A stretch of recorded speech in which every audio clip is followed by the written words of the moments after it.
Once again, you all are welcome in my artificial intelligence lecture series. Today, we are going to perform a very good practical on machine learning, and this is the practical in which we, explore what are the various libraries are available in the for the machine learning machine learning. With the various machine learning libraries, we will see how to, this video is going to be a very interesting. I request you all to watch this video till end, and let us start and explore how, machine learning library, what are the various machine learning libraries, and how you can perform data analysis using pandas. So let us start.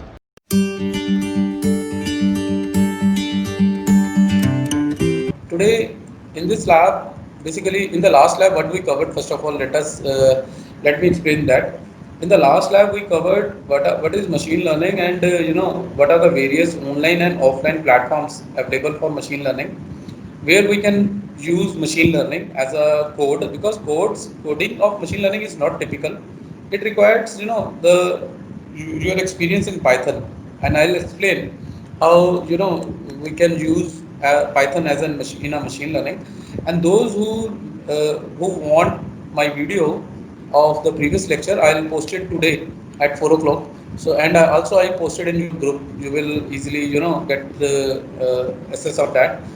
I request you all, those who did this practical first time, you just watch the video and do it on the any kind of data. Then you understand what are the how we did it in the last class.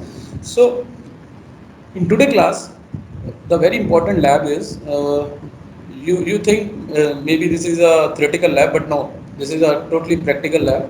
But before starting this lab, I must aware you all with some machine learning libraries. These are the some important machine learning libraries that I'm going to discuss today, and then we implemented one or two out of them.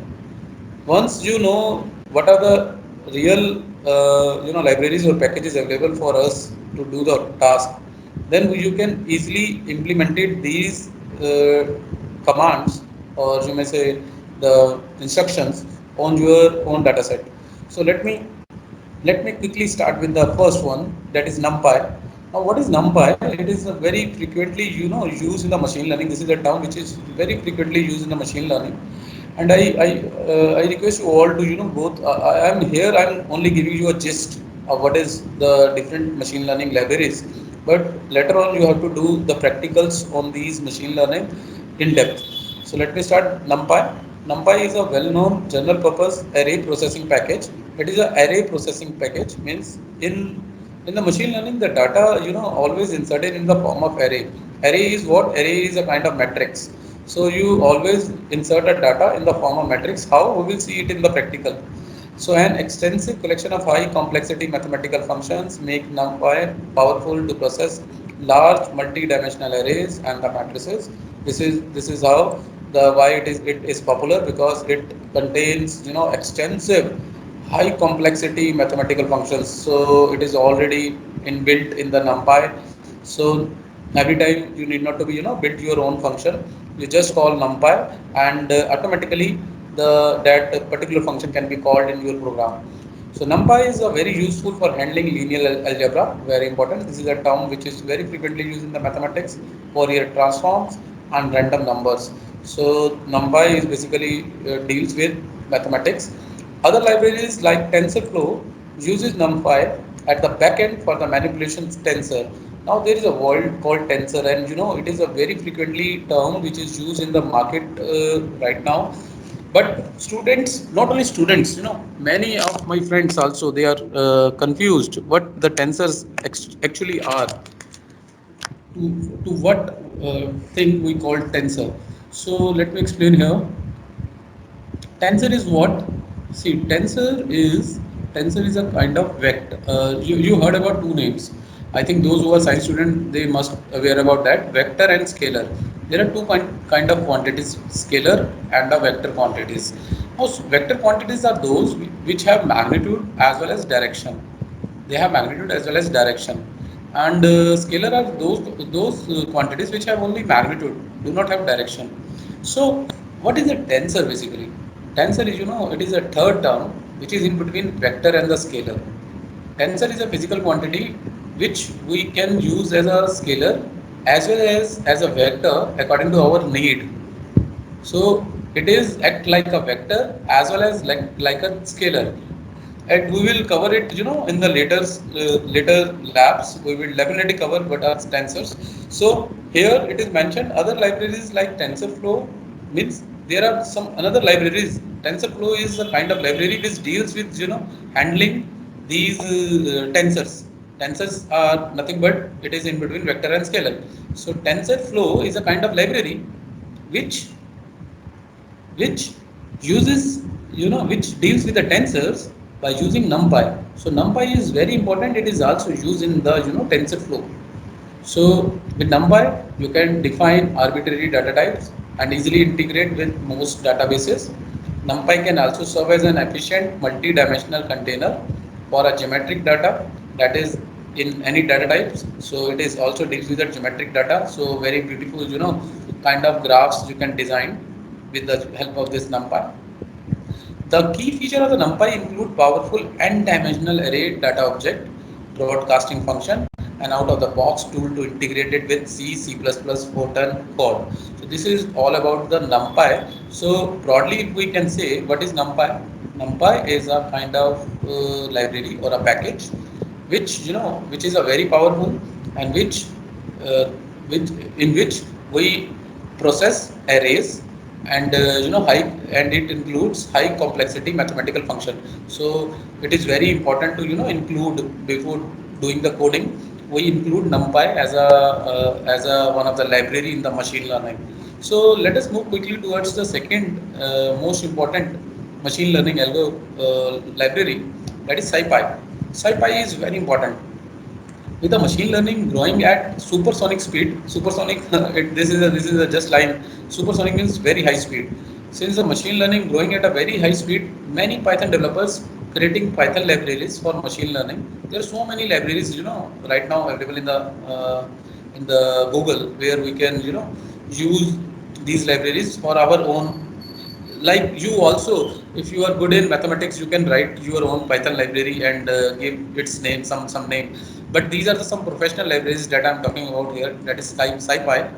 SciPy especially for the scientific and analytic computing. This is the particularly this particular library, you must have to remember this. This particular library is very important for scientific and analytical computing. Travis Oliphant, Eric Jones, and Piru Peterson in 2001 decided to merge together of these bits and pieces codes and standardize it. Their resulting library was then named as SciPy. So these are the originator who basically in 2001 they clubbed something. They have different kinds of datas, different kinds of functions. They clubbed it and made this SciPy. This is just history. The current development of the SciPy library is supported and sponsored by the open community of the developer and distributed under the free BSD license. So these are the open source. All the libraries are open source. You can use it, very frequently. So SciPy is basically, you just have to remember it. SciPy is a kind of library through which we can use scientific and the analytical computing. This is the most important thing that I want to convey you. And what kind of mathematics functions? Apart from the linear algebra that is also included in the NumPy, image optimization, special function for fast Fourier transform, signal, image processing, and ODE, differential equations. So all which are the typical mathematics which is involved in the particularly in science for the space or some scientific data. So there they use SciPy.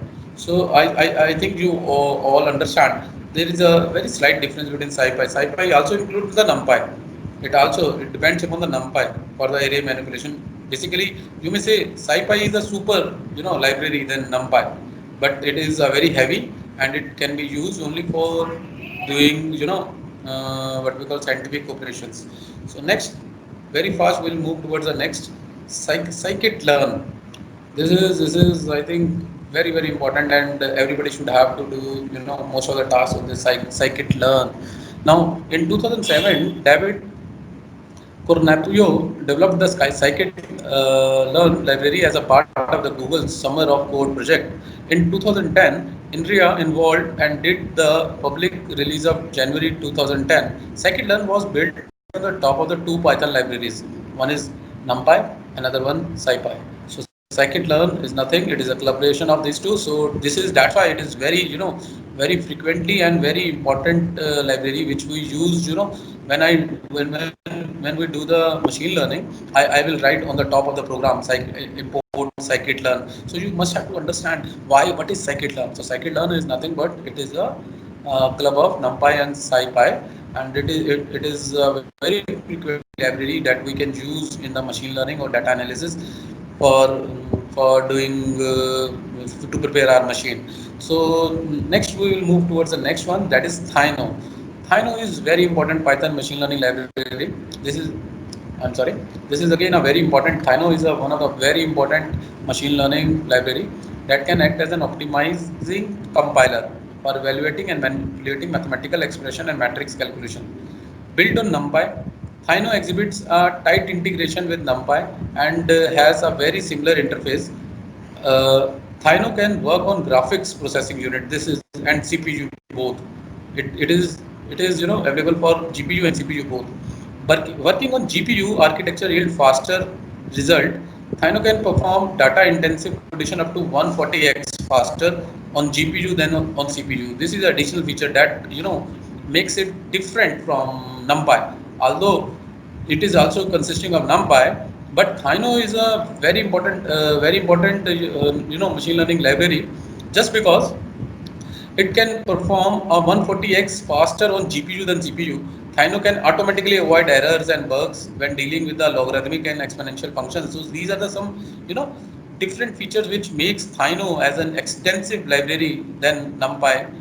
NumPy, as we progress in the machine learning, we will use Thyno as a library also.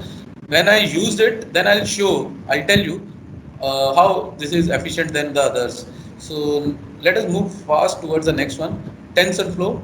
I already covered this. TensorFlow is a kind of library. Was developed by the Google. First of all, you have to learn this. Google internal use of Google Brain team. Its first release came in November 2015 under the Apache License 2.0. TensorFlow is a popular computational framework for creating machine learning model. TensorFlow, see, uh, TensorFlow has, it's the way of running a program on a TensorFlow is different from the way that we learn a same program on a machine learning without TensorFlow. So in TensorFlow, it has set of we created a session.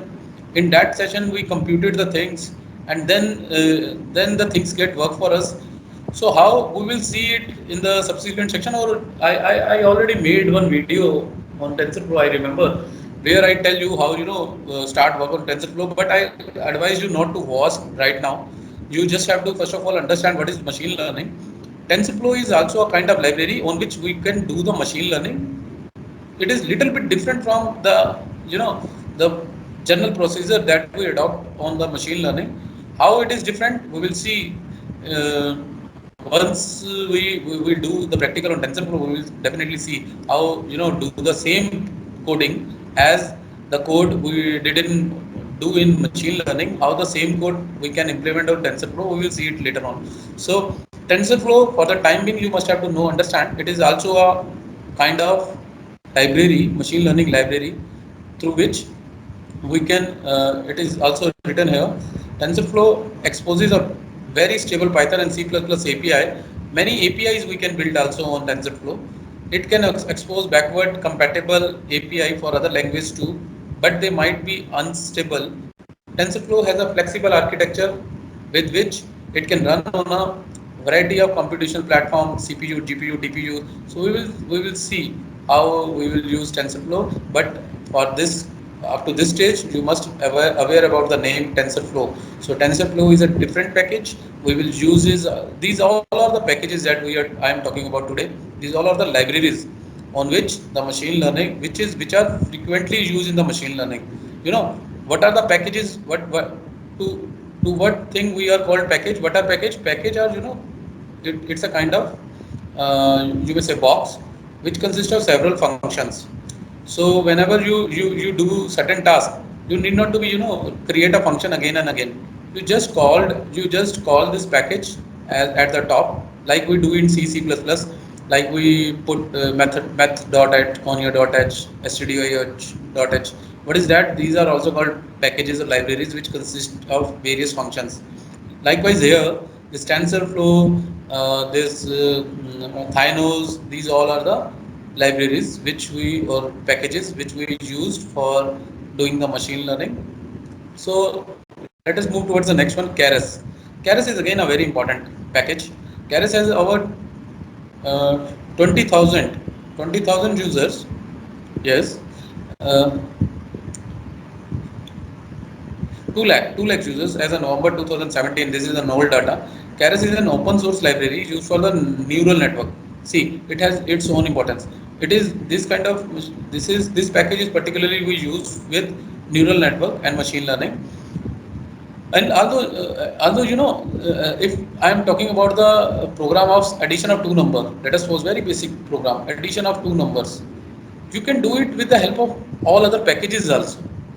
So this is the beauty. But why and where we have to use Keras, we will explore it. So Keras can run on the top of the TensorFlow, Thynos, Microsoft Cognitive Toolkit, R, PITML. Keras also can run on efficiently CPU, GPU. Keras works on neural network and it works in a layers. So we also explore how to work on Keras. So let me quickly move towards the next one, PyTorch. This is very important. PyTorch. This is another name that you came across quickly. And whenever you talk about machine learning, you will come across this word PyTorch very quickly. Now PyTorch is what? It's a kind of library and it is also open source. And this library is basically used for particularly for images, natural language processing. Yes, this computer vision. Yes, this is what we call computer vision. Computer vision nowadays, you saw there are several VR kind of things, virtual reality kind of things are there, or if you want to identify the number of a car plate by a camera, you can use you need computer vision for that. So computer vision, we particularly, this is one of the most important kind of library which we frequently use for computer vision. But nowadays we have other option also like OpenCV kind of package. There are so many packages available, but PyTorch is one of the Python package which we frequently used on computer vision and natural language processing. And how we will see it on later on when we do some programming on this. We will definitely see how we can use PyTorch. I also made one video on PyTorch also. Give you a brief introduction for how PyTorch is, and give you some sort of example also, practical example. I already made PyTorch, one video on PyTorch. You can see that, but not. I'll advise you not right now. I will tell you the time when you have to, go and read that. So the next very important library or package we are talking about is Pandas, and this is one on which our today's lab depends.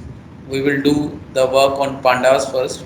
So Pandas are turning up to the most popular Python library that is used for data analysis. So today, since in the last class we prepared data, so now in this class, what I want, we should have to do some basic data analysis commands on our data, and how, and this way you can also able to learn how use the software also.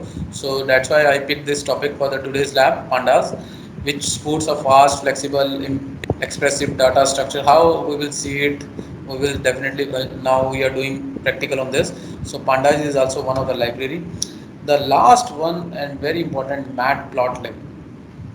Matplotlib is also one of the library which is, as the name suggested, plot.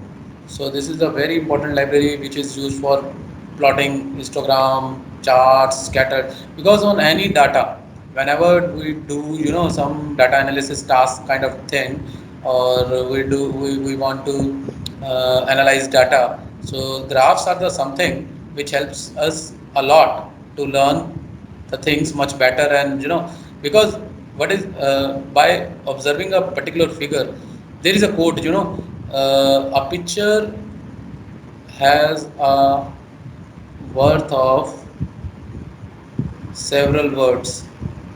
What it means, by observing a particular figure, you can understand the several words together. I need not to be like in a cricket match. While seeing the graph, you may understand about how the game proceed. If you never watched it, by seeing the graph you can understand the several words together by seeing the graph. So that is why these graphs are very important. And to plot this, we have to use this matplotlib. Very frequently we use this also, matplotlib, in the in our programming. So you must have to understand the matplotlib is for designing graphs like histogram plot and error charts, scattered plots, like that.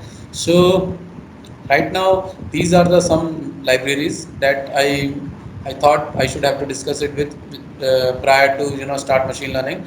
You should aware about these names, because these are the some names that we use very frequently in our talk also. So you should have to be remember this. These are the number names which we use as a machine learning libraries.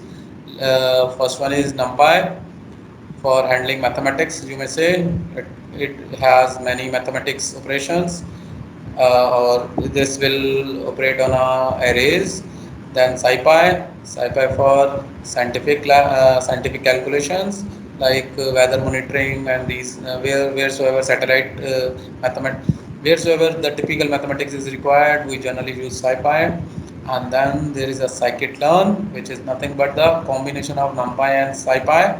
And this scikit-learn is also one of the most important whenever we have to do some mathematics, the higher order mathematics on the machine learning. So we use scikit-learn also.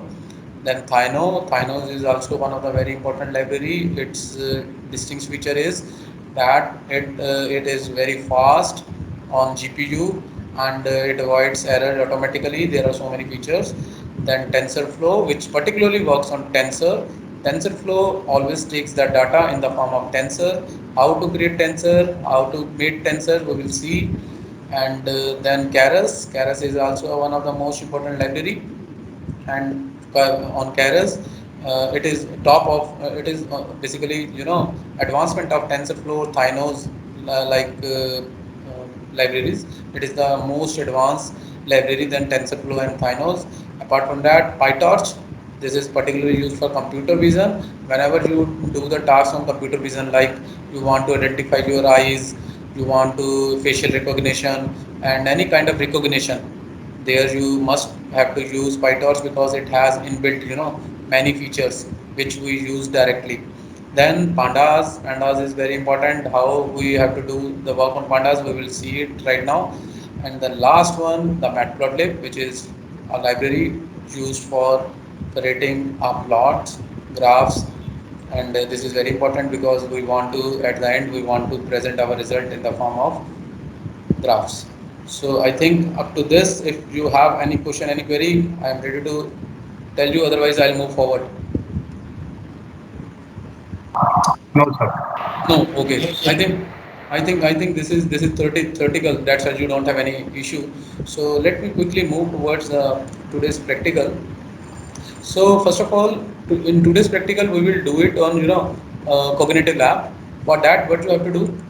Uh, okay, let me tell you. You have to write. You have to type like cognitive lab on the Google. Once you clicked it, cognitive lab, you came across this kind of this IBM Developer Skill Network. You clicked on this, then you will move towards this. Actually, it will take some time. So I clicked it. So this is something I made for you. The demo file I'll made for you. Now, what you have to do, the data that you prepared, you just have to minimize this and just have to drag and drop the data. Like if I have the data in my here, no, there is no data. But okay, like this Jan June issue, I'll just drag this and drop here. This is a one way. Then it automatically uploaded. Your data get automatically uploaded here. This is the one way. Otherwise, you can upload it from here, like file, upload data. You can upload data through this file also, or by this plus button, by this folder. You can create a folder and then you can move the data also. So there are several ways, but the best ways is to just drag and drop. So Jan June, I think it will come here. See here, Jan June issue. Similarly, whatsoever data you prepared, it will be shown to you here. So now we'll do some programming on this. So for NumPy, now you understand NumPy is what. NumPy is the it is a kind of library. So before doing certain tasks, before use this, you have to import it. So there is a keyword import, then NumPy as NP. NP is a short name of NumPy. You may write some another name also, but usually we do it import NumPy as NP and import pandas. These are the shortcuts that we all these are the syntaxes for importing the NumPy and pandas. I think everyone has clear this thing. You can write these two. Rahul, Rahul, I am audible. Yes, sir, clear. Okay, right. Okay, right. See, these two are the once you write this import NumPy as NP, you just have to play this. You just play this. Once you play this, the one is written here. It means this command get executed. You may write these two together also, because anyhow you have to import NumPy as well as pandas both. So you may write both and you just have to play it. So I'll write it discretely, so it doesn't matter. Now I run this pandas. So see, first of all, this is star, then become 2. It means this is successfully run. So let us suppose I put a semicolon here and then run this. You see, sometimes it will, since this is not a syntax error, that's why it is not showing. Okay, now what you have to do here, I am creating my own data set. So how to create a series in the pandas? You just have to write as pd.series, that is 135. These are the numbers that you want to create. Once you create this series, you just have to play it. Then now you want to see what are the parameters now in S. So you just have to write S and run this. Once you run this S, you will get the sequence like this: 0 1 2 3 4 5 6 7, and these are the data: 1 3 5 none, NaN none, and then 6 8 9 10. So these are any data set you can see, right? Similarly, if you want to see the dates, this is particular command which is used for seeing the date ranges from. You want 8 dates starting from 2013 0101. You want to see the 8 different. You want to generate 8 dates. So once I click this and check by writing here dates, when I click this, you will get the 8 dates, like 1 2 3 4 5 6 7 8. Now let us suppose you want to see 6 dates. So just change this 6, do it 6 and run this, and then again check the dates. Now this time you will get 6 1 2 3 4 5 6. I hope you understand. The only thing is you have to remember this pd dot date underscore range. By this you can see the dates. So anyhow, this has a little concern with this. Now I am creating one data frame. Frame means I am creating just a frame of a kind of matrix where I use 8 cross 4. 8 cross 4 means there are 8 rows and 4 columns: 1 2 3 4. So there are 8 rows: 1 2 3 4 5 6 7 8, and 4 columns: 1 2 3 4. So this I want to create a random number here. So once I created here, first of all, for that I have to create 8 dates. So let me go back and check it with 8, right? Otherwise it will give you error because there are only 6 dates earlier. So once I click this df and want to check df, the 8 cross 4 matrix get created with the random numbers, because I am using here random numbers, np dot random numbers 8 cross 4. That's why these created 8 cross 4 random numbers for me.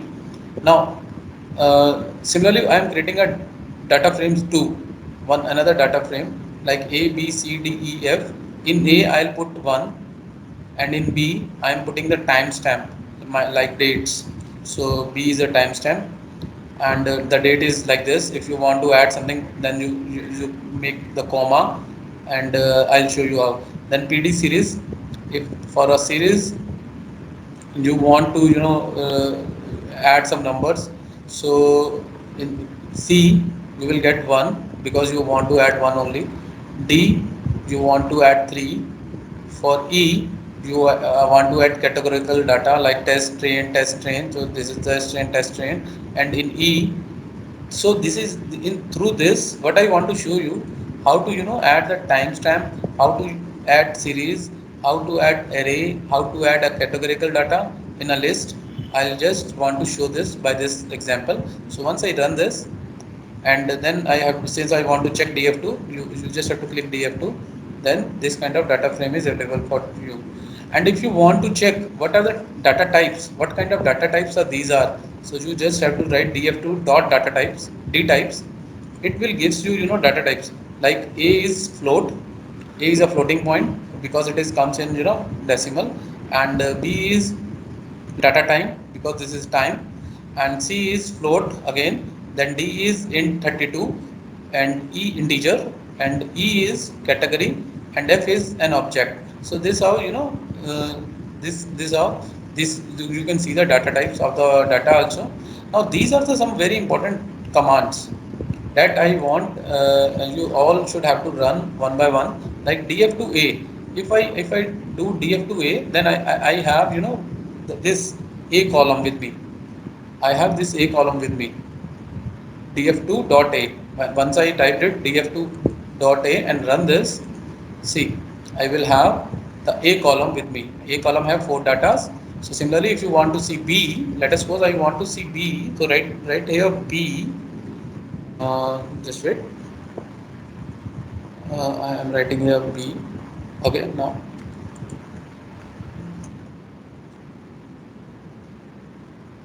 write B and then type. Then see, now this time date is shown, means the B data is shown to you. This B data. Similarly, if you want to see F, so by this means any column name, if you want to type with the data file name, you will get that column. So F, if I want to see F, see, this will show you the column of that table to you.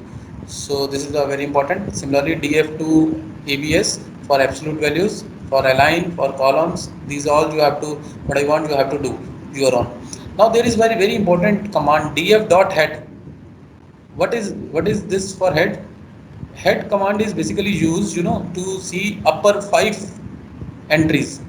Like here df2, if we see df2, df has 8 entries already, 1 2 3 4 5 6 7 8.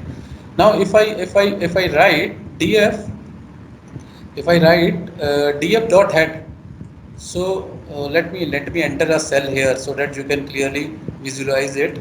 So if I entered a cell here by clicking plus, okay, right, by clicking plus you can add the new cell. Now if I'm type here df head, that is df dot head. Mind it, you have to learn the syntax.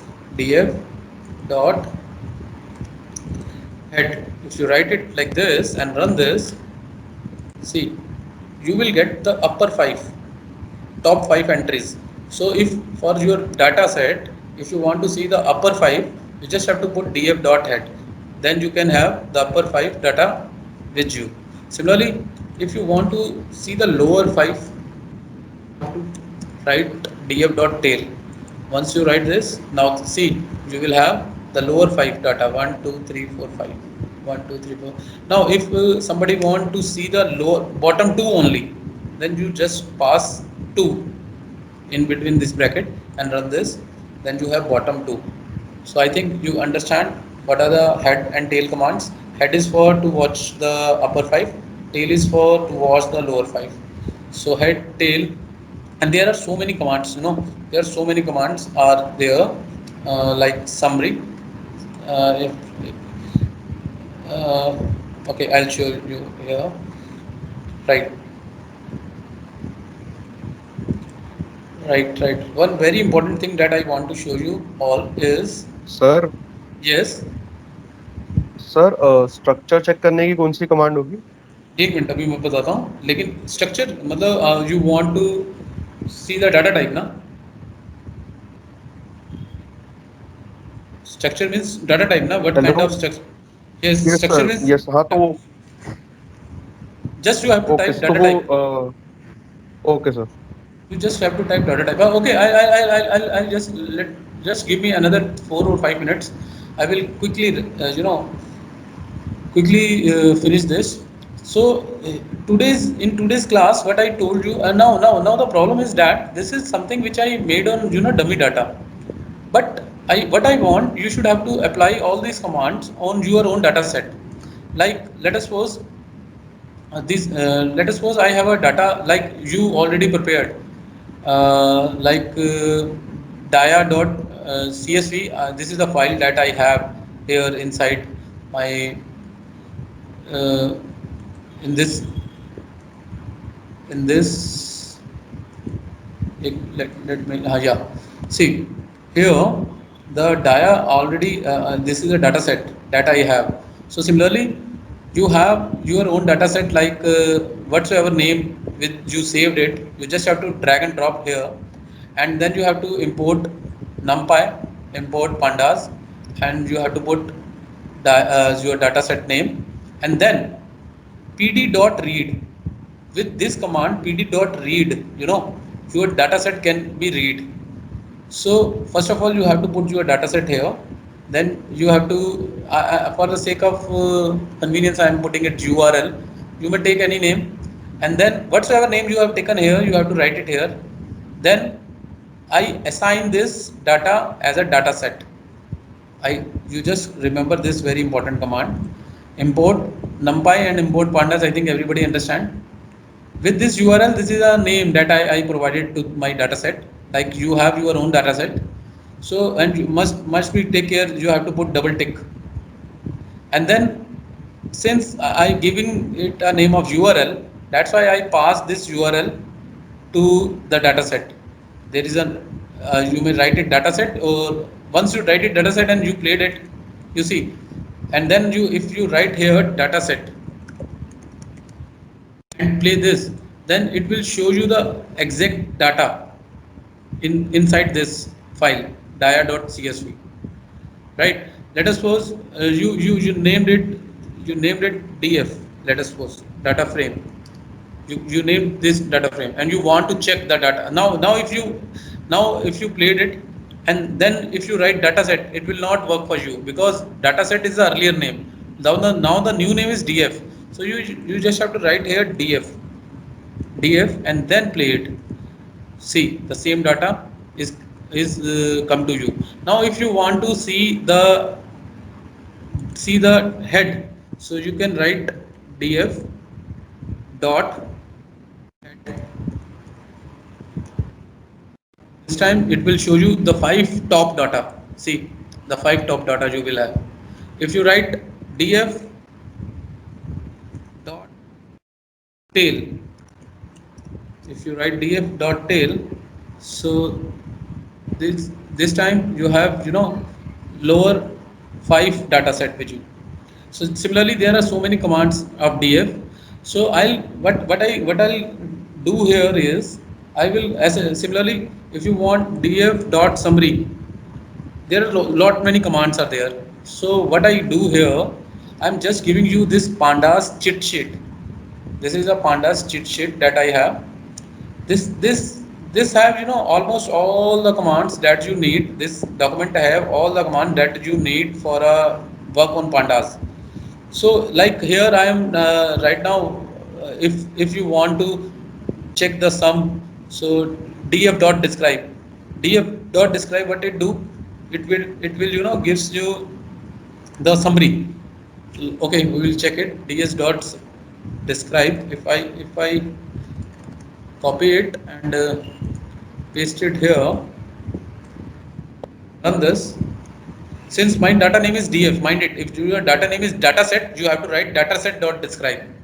So I deliberately write it df. That's why I'm putting here df.describe. So once you run this, see, it will give you the count, mean, standard deviation, mean, median, mode, everything regarding your data. So this is the cheat set, basically cheat sheet that I'll give you all. What task I am giving you all is you have to apply all the cheat commands, most of the cheat commands on your own data set, and you have to see what kind of results are obtained. So as many as commands you can apply, I'll give a task. At least you have to apply 10 commands out of it on your own. Like if you want to plot a histogram, then you just have to select this. This is the command for plot histogram. So we'll see whether the histograms will come or not in our case. See, it is plotting since it is star. So see, the histogram is coming. So this how what I request you all, that not request, this is a home task to all of you. You have to run at least 10 to 15, at least 15 commands, or if you want, what I you should have to do all the commands at least once. Try all the commands at least once on your own data set and come up with your results, what kind of results you get. And this file, the cognitive file, it has a beauty that you can download it and you can submit it as an your task also. Like if you want to save as a notebook, you can save as a file name, like our first practical. And this is a Jupyter notebook, basically pandas practical. We will name it as pandas practical and practical. Okay, and if I save it, you see it is saved here somewhere. Pandas practical के नाम से यहाँ पे आ जाएगा ये रहा. And you can then share it with anybody.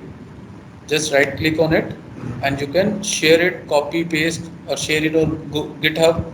You can share it with and save it on your desktop and then upload it on your, like download it on your desktop and then uploaded this file on your Teams. So this is how you have to perform the second practical, not a second, this is the third practical. So I'll share this pandas cheat sheet right after this class with you all. You have to, the task is, now you have a data set with you. What I want, you should have to use these commands and check what kind of result you get. Already it is, although most of the commands have their own meaning and it is written here. So you just have to use all these cheat commands on your own data set. I think if anybody have any question right now, you may ask me. This is our, yes, Mohammad Asif. Sir जो आपने starting में pandas और नम्पी को sir आपने import कराया था, उसके नीचे फिर आपने कमांड लिखी थी pd.read csv फाइल जो था, तो सर उसमें आपने pd.read कमांड सर आपने यूज करी थी. हाँ सर ये बात. तो सर आपने यहाँ पे सर अभी पहले दिखा था सर आपने भी. एक मिनट, ये यस सर. हाँ, वेरी गुड. तो सर आपने यहाँ पर एक URL दिया है और URL में .csv. नहीं, ये URL बेसिकली, ये URL मैंने नाम दिया है उस अपने डाटा सेट का. अगर मैं इस डाटा सेट का नाम कुछ और दे दूं, यहाँ पे सपोज कर मैं यहाँ पे TO लिख दूं, 2, so I should have to pass this name here. Sir my question is कि ऐसा करने के बजाय इसको हम डायरेक्टली नहीं लिख सकते कि dia.chv इस जगह पे पैरामीटर में पास कर दीजिए. हाँ, डायरेक्ट लिख सकते हो. वो तो मैंने actually when I am trying something ना, तो मेरे पास URL था, तो मैंने URL के अंदर वो डाटा सेट का नाम लिख करके ऐसे पास कराया. You can use this directly, no problem. हाँ सर, मतलब dia.csv डायरेक्टली पास कर सकते हैं. हाँ, बिल्कुल कर सकते हैं. आपको करना क्या है, यहाँ पे आप pd.read_csv और फाइल का नाम दे दो. Yes sir. Right, you must have to try that. सारी चीज़ें आपको ट्राई करनी है. ठीक है सर. ठीक है. So anybody have any other question? Yes.